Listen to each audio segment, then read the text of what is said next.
Hey y'all, it's time for Teen Book Tuesday.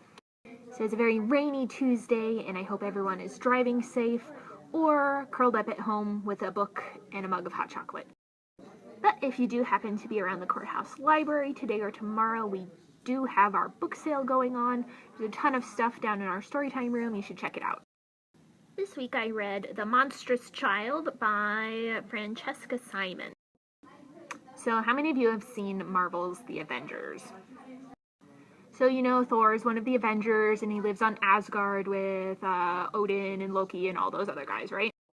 So that whole segment of the Avengers is loosely based on Norse mythology, right?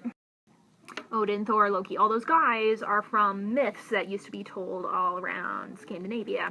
Think Vikings, right?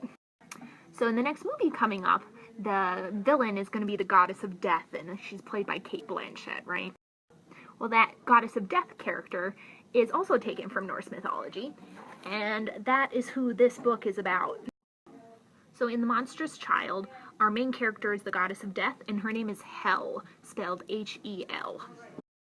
So according to the mythology, her father is Loki, who's kind of the trickster god, and her mother is this giantess.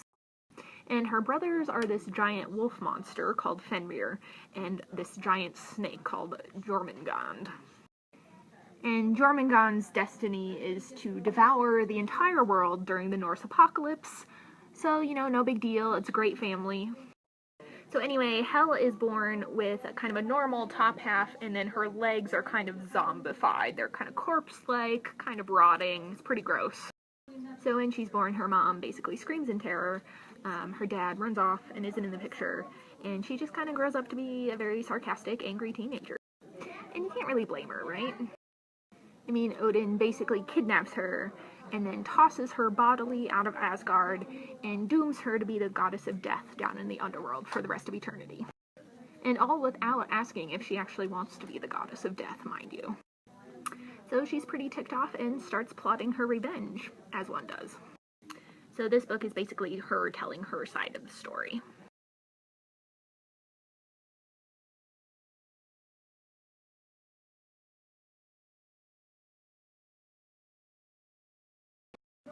So you can kind of think of Monstrous Child as being a retelling of the Norse myth.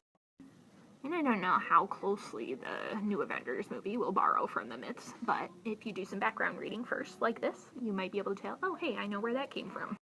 Overall, Monstrous Child is a quick read, it's a fun read, and I wouldn't say it's light and fluffy because, you know, it's about the goddess of death, but whatever. So check it out, let me know what you think. Next week I'll be reading a graphic novel called The Adventures of John Blake, and it is by Philip Pullman, who wrote His Dark Materials. That's all for this week. See you guys later.